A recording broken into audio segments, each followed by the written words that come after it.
Labą dieną, mielos moterys, gal ir vyrai. Šiandieną noriu pakalbėti apie traukos dėsnį. Jūs tikriausiai žinote, kad aš praktikuoju traukos dėsnių jau daugelį metų, daugiau negu 15 metų. Ir aš sakyčiau, apie 10 metų tai jau labai stipriai.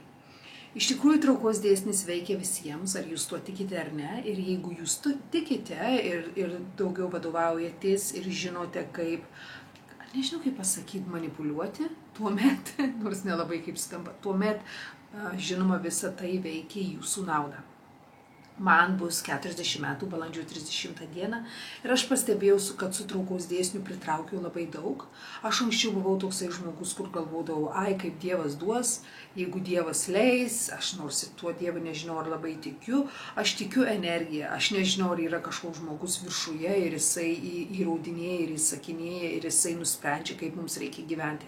Aš manau, kad mes esame savo gyvenimo kalviai ir mes pasirenkame, kaip mes norime gyventi, kadangi kiekvienoje gyvenimo situacijoje mes turime pasirinkimą, ypač kas susijęs su reagavimu, kaip mes reaguojame į vienus ar kitus gyvenimo įvykius. Kartais manęs klausia, Renata, ką daryti, kad man traukos dėsnis veiktų, kadangi pastebėjau, jog jisai neveikia ir kiek aš noriu, kad ir kiek benoriu, man niekas nesigauna. Ir aš visuomet klausiu žmonių, ką jūs darote, kad jūs pritrauktumėte vienus ar kitus dalykus. Jūs negalite galvoti pozityviai 2 minutės ir visą kitą likusią dieną ir naktį jūs būsite negatyvaus charakterio, jūs negatyviai į gyvenimą žiūrėsite, jūs būsite nemalonus žmogus ne tik tai savo, bet ir aplinkiniams, jūsų vidinė vibracija bus negatyvi, prislegianti ir panašiai. Tai aš visuomet paklausiu žmonių, kaip jūs gyvenate diena po dienos. Kaip jūs elgiatės su savimi ir su kitais žmonėmis. Kuo jūs vibruojate, tą jūs ir pritrauksite. Jūs negalite prisėsti, pasiimti tušinuką ar lapuką ir sakyti, aš dariau vizualizacijas, aš sakiau mantras, aš rašiausi ant lapelių, ko aš noriu, aš pasikėliau savo energiją, mano energija pakelta, aš jaučiuosi labai gerai, aš jaučiuosi, jog esu tame vortekse, bet man niekas nesigauna.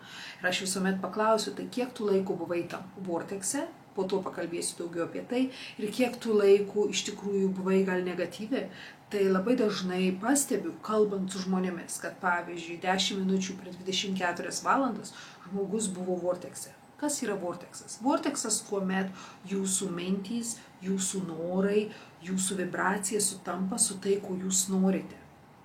Bet jūs nesate vortekse, kuomet jūs tik tai sakote, aš noriu būti laiminga. Aš noriu būti laiminga, bet iš tikrųjų jūs detaliai nepasakote, ko norite, kaip norite jaustis. Jūs nesijaučiate toje euforijoje.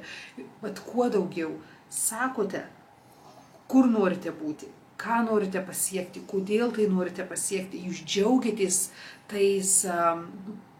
džiaugiatės savo norais, nors jie dar nėra pasiekti, bet jūsų širdis šoka ir dainuoja, nes blemba jau atrodo pasiekiau, tas toks vidinis džiaugsmas. Nesau, kaip faina, kuomet ateis visa tai į realybę, Jėzau, kaip faina. Va tuomet jūs esate vortekse. Ir jeigu jūs esate tame vortekse, tame džiaugsme, tame pozityve 10 minučių per dieną, bet kitas likusias valandas, minutės, valandas jūs nesijaučia pozityviai, jūs esate gana negatyvus žmogus, tuomet yra problema. Ir aš esu iš tų žmonių, kad aš esu mama, žmona, dirbu nemažai ir būna dienų, kad nuovargis ir būna dienų atsikeli negeros nuotaikos arba susipyksti su šeima, gal vaikas ant nervų groja, gal kažkas draugystėje arba santykiuose nutiko ir pas tave nėra nuotaikos. Ir aš nesakau, kad reikia visuomet elgtis ir jaustis pozityviai ir kad gyvenimas būtų idealus, kadangi tokių dalykų nėra ir aš jais netikiu. Aš tikiu, kad mums reikia išjausti visas tas savo emocijas ir visas savo energijas. Tai yra labai normalu. Bet tuo pačiu metu reikia pagalvoti, ar tai, kuo aš gyvenu dabar, ar tai, ką aš jaučiu, ar tai, ką aš kalbu, ar tai, ką aš išreiškiu, ar man padės pritraukti tai, ko noriu. Nes jūs negalite pritraukti labai daug pozityvaus gyvenimo arba pozityvių gyvenimo momentų, jeigu jūs esate žmogus, kuris labai negatyvus ir visiškai nematote nieko pozityvaus aplinkui save. Ir gyvenime mes turime pasirinkimų. Yra gana sunku iš tikrųjų.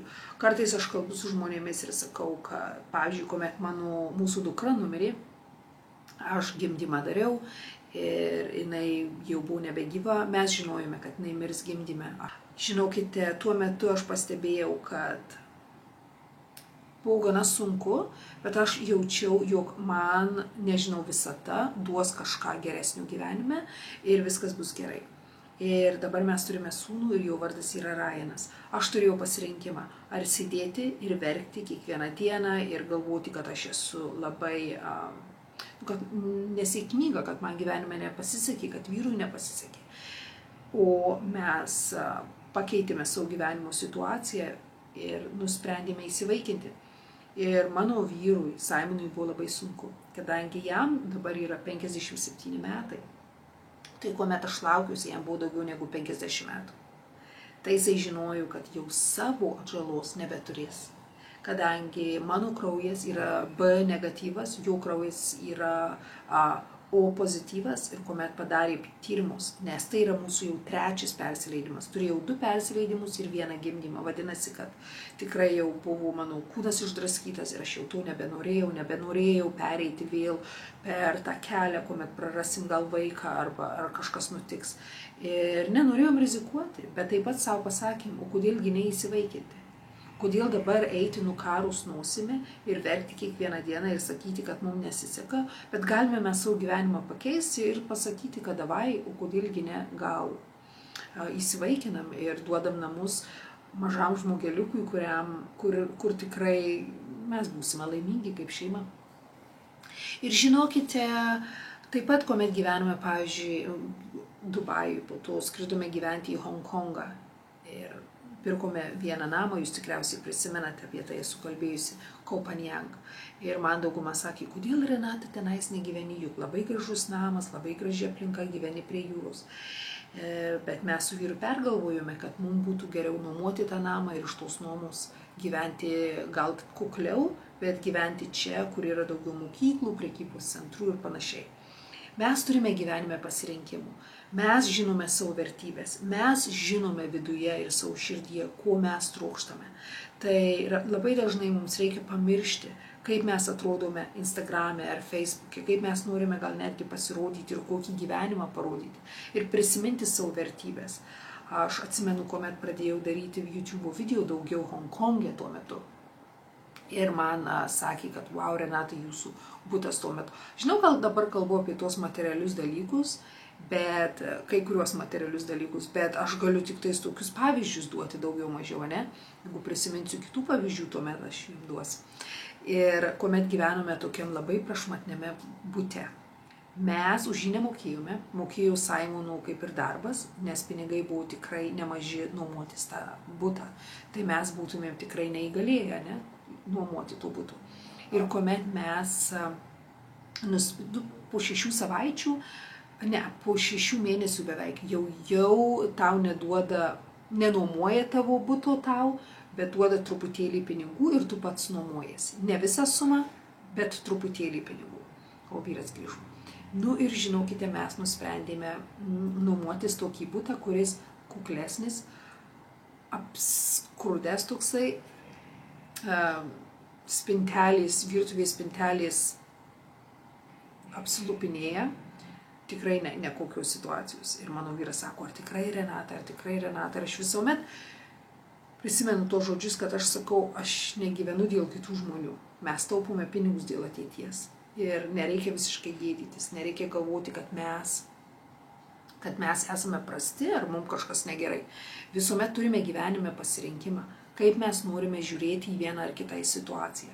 Ar mes norime galvoti, kad taip aš esu liūdnas žmogus, ar aš nevykėlis žmogus, ar man nesiseka, ar atvirkščiai aš pasiimu visą tą situaciją į savo rankas ir aš esu savo gyvenimo valdovas ir aš gyvenu kaip aš noriu, todėl kad aš tai pasirenku. Aš pasirenku kukliau gyventi, aš pasirenku taupyti, aš pasirenku kukliau gal rengtis, aš pasirenku turėti. Kuklumas arba paprastumas tai nereiškia, kad tai yra blogai, man tai yra prabanga. Nes vadinasi, kad man nereikia įtikti kitiems, kad aš nenoriu Kiekvienas renkamės gyventi, kiekvienas turime savo gyvenime vertybės pagal save. Ir mūsų šeimos vertybės yra mūsų šeimos vertybės. Tai aš visuomet sakau, kad mums nereikia gėdintis savo vertybių, savo norų, savo planų. Ir kas susijęs su traukos dėsniu, visuomet pagalvokite savo širdyje, ar jūs esate žmogus laimingas. Nes aš anksčiau lygindavau save su kitais ir aš pastebėjau, kad mano vertybės buvo tokios išsitaškę. Vienu metu norėdavau gal gražiau atrodyti ir taip, nesakau, kad gražiai atrodyti, kažkas yra ar gerai, ar blogai, bet daugelį dalykų aš dariau dėl kitų. Pavyzdžiui, turėjau priauginamus plaukus, blakstienas, purškimą tą, kaip vadinasi, savaiminio įdegimo kremą ir aš gražiai atrodžiau savo tuo metu, bet aš daugiau tai dariau dėl kitų, kadangi gyvenome Dubajuje, norėjau pritapti, norėjau būti tokia kaip ir, luxury daugiau, norėjau būti rudesnė, norėjau būti tokia kaip gražesnė tuo metu savo. Nors ir man nelabai patiko tas visas procesas, plus pinigų nemažai išleisdavau, pinigus išleisdavau, kurių neturėjau tuo metu ir norėdavau aš pritapti prie kitų, nes aš galvodavau, kad tai yra kaip ir prestižas, ne? Bet po to nusprendžiau nespalvinti savo odos, palikti tokią, kokia yra, pamilti savo trumpas blakstienas, savo plaukus, savo baltą veidą, neprisitepskiuoti daug, nusikirpti nagus, nusiimti tuos priauginamus nagus ir paprasčiausiai pradėti pamilti save ir savo kūną ir savo charakterį toks, koks yra. Iš tikrųjų tai buvo labai didelis adaptavimas, nes aš jaučiau, jog negalėjau į save taip labai paprastai ir žiūrėti. Aš norėdavau to kažkokiu ekstra, aš norėdavau to apdengimų, nes aš jaučiausi, jog aš buvau gražesnė su daugiau makijažų, su ilgesniais plaukais, su ilgesniem blakstienom, su priaugintais nagais. Man iš tikrųjų gražu visoks stilius. Pasižiūrė į moteris čia Tailandė, kur turi ir priaugintus plaukus, ir blakstienas, ir viską, ir labai gražiai atrodo. Taip pat yra moterų, kurios yra tikrai labai paprastos ir daug neprisidažę, ir labai natūraliai atrodo, irgi labai gražu. Aš manau, visą tai tu labai pastebi ant žmogaus. Ar jisai iš tikrųjų žmogus laimingas, savimi, savo viduje, dėl savęs.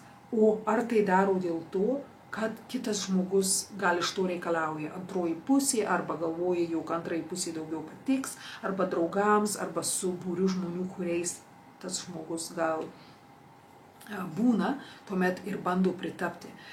Nebijokite būti savimi, žinokite, šitas traukos dėsnių video, jisai yra labai, toksai gal išsiblaškęs, bet aš noriu pakalbėti apie tai, kadangi dabar yra 2023 metai, žinau, kad mano video žiūri labai daug jaunų merginų ir prisiminkite, kad žinau, gal taip labai paviršutiniškai skamba ir labai mamiškai skamba ir dauguma gal sakys, va Jėzau, tu kalbi kaip mano mama, bet iš tikrųjų nesigėdinkite savo vertybių.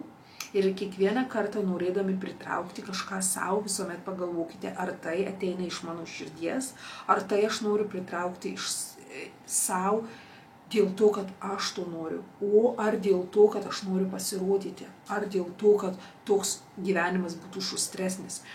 Nes aš anksčiau galvojau, kad man reikia labai didelių namų, reikia baseinų, gyventi prie jūros, man reikia bla bla bla, kad aš būčiau laiminga, bet iš tikrųjų pastebėjau, kad kuklesnis gyvenimas, paprastesnis, šlepetės, namų darbai, namų ruoša, plaukai į kuoduką surišti, man patinka. Tai yra mano vertybės, šiuo metu aš labai vertinu. Man patinka važiuoti pasiimti sūnų iš mokyklos, man patinka tvarkytis mokykloje, aš galiu tualetus praplauti, taip pat galiu valgyti padaryti, su vaikais pabūti. Man toks gyvenimas labai patinka, aš jį labai vertinu, anksčiau, žinokite, tokiu gyvenimu būčiau gal ir ne tai, kad gėdinusi, ypač kas susijęs su mokykla, nes mes dirbame kaip ir labai brangioje mokykloje, aš nedirbu, mane moka, bet vaikas eina į tą mokyklą.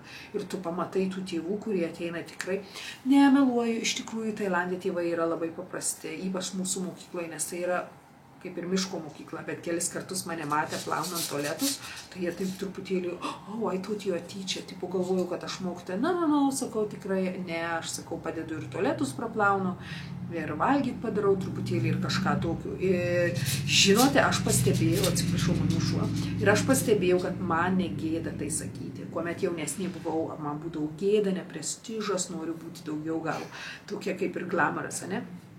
Gerai, aš tikiuosi, kad jums šitas video patiko, šis video buvo toksai pasisėdėjantis, bendras apibūdinimas, ką traukos dėsnis reiškia, kaip pritraukti.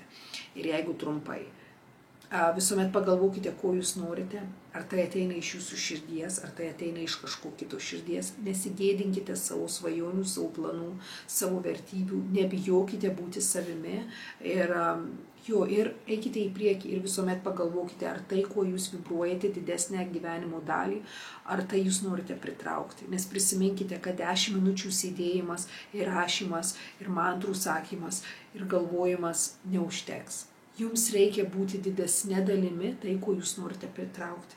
Gerai, tikiuosi, kad šitas video jums patiko. Geros jums dienos, labai ačiū ir iki.